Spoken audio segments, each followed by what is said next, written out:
आज सबसे बड़ा सवाल दीनदयाल का क्या होगा, NILP का क्या होगा, जनरल टाउनशिप का क्या होगा, हुड्डा सेक्टर में स्ट्रीट प्लस 4 अभी बनेगा या नहीं। सबसे पहले हाई कोर्ट ने किसी टाउनशिप लाइसेंस को रद्द नहीं किया। कोर्ट ने स्टील प्लस 4 पॉलिसी की ऑपरेशन पर अंतिम रोक लगाई है, यानी लाइसेंस कैंसिल नहीं हुए, पॉलिसी के माध्यम से इसको रोका गया है। और अब सबसे बड़ा सवाल यह है परिवार की जिन टाउनशिप का लाइसेंस पहले से स्टील प्लस 4 के हिसाब से अप्रूव्ड है, क्या उनका लाइसेंस खत्म हो गया है? नहीं, आज तक ऐसा कोई आदेश नहीं आया कि दीनदयाल का लाइसेंस, NILP का लाइसेंस, जनरल टाउनशिप का लाइसेंस ये खत्म कर दिए गए हो। नहीं परिवार, रोके गए हैं लेकिन लाइसेंस रद्द नहीं किए गए हैं। अब दूसरा सवाल ये उठता है, अगर लाइसेंस अप्रूव्ड है, ध्यान से सुनिएगा, तो इंडिविजुअल प्लॉट ओनर आज स्टील प्लस 4 अप्रूवल ले सकता है, जहां स्टील प्लस 4 का अप्रूवल है लाइसेंस में। यही सबसे बड़ा फर्क है। DTCP ने कहा है स्टील प्लस 4 अप्रूवल होल्ड पर रहेंगे, पोर्टल भी बंद कर दिया गया है। यानी लाइसेंस अलग चीज है, बिल्डिंग का, इंडिविजुअल बिल्डिंग का अप्रूवल अलग चीज है। लाइसेंस बचा हुआ हो सकता है लेकिन नया बिल्डिंग अप्रूवल फिलहाल होल्ड पर रह सकता है। अब बात करते हैं कि 18% की डेंसिटी के जो दीनदयाल है, कोर्ट ने इसे इलीगल नहीं कहा।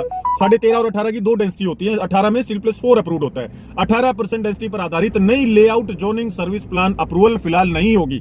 ध्यान से सुनिएगा सारी बात ये। अब सबसे बड़ा प्रैक्टिकल सवाल, HUDA sector, general township, 10 meter के रोड दीनदयाल के अंदर या 12 मीटर के रोड जनरल टाउनशिप में नेबर से जो NOC ली जाती थी, क्या रूल अभी भी लागू है? आज की स्थिति में इसका सीधा उत्तर यह है कि जब तक नई स्टील प्लस 4 अप्रूवल प्रोसेस ही होल्ड पर है, तब तक रोड की विड्थ कंडीशन, NOC कंडीशन या 18 मीटर का आपका 18 के लोगों की डेंसिटी, 1.8 मीटर का सेटबैक ऑप्शन, इनका प्रैक्टिकल इंप्लीमेंटेशन नए मामलों में आगे नहीं बढ़ पा रहा क्योंकि मूल अप्रूवल प्रोसेस ही रुकी हुई है।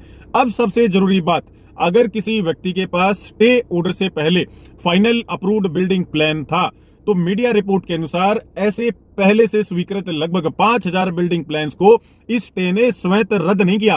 रोक मुख्य रूप से नई और लंबित अप्रूवल पर लागू हुई है। तो आज की डेट पर सबसे बड़ा निष्कर्ष यह आता है परिवार की स्टील प्लस 4 के जो लाइसेंस अप्रूव्ड थे वो कैंसिल नहीं किए गए, बल्कि स्टील प्लस 4 पॉलिसी की ऑपरेशन स्टे पर है। Fresh individual unit steel plus 4 approval hold पर है। 18% डेंसिटी वाली नई अप्रूवल भी होल्ड पर है। पहले से फाइनल अप्रूव्ड बिल्डिंग प्लान पर कोर्ट ने स्वतः कैंसिलेशन नहीं किया, यानी जो बिल्डिंग प्लान पहले स्टील प्लस 4 का अप्रूवल करवा चुके हैं वो अप्रूव्ड रहेंगे।